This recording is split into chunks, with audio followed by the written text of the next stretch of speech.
Fast-moving developments in Ukraine after those deadly protests, the government firing back. The president tonight is in hiding, and just look at the images coming in now. Families wandering the grounds of his luxury home outside the capital today, taking turns playing on his private golf course, helping themselves to his golf clubs.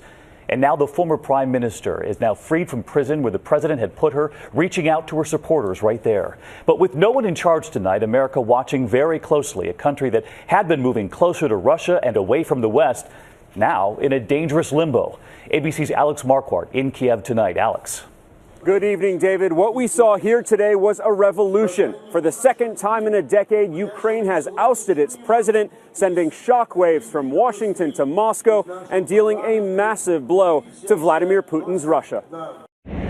Jubilation on the streets of the Ukrainian capital as protesters took control of Kiev and President Viktor Yanukovych was impeached. It comes after months of protest against him, almost 100 killed.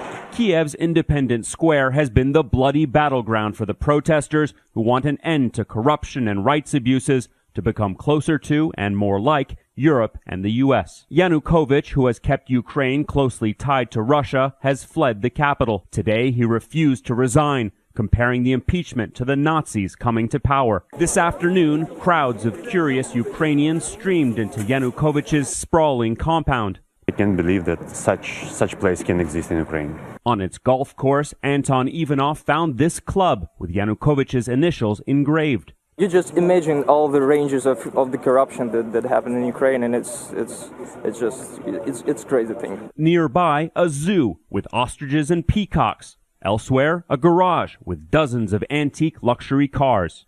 The anger over the opulence here quieted by the hope that this chapter is now over.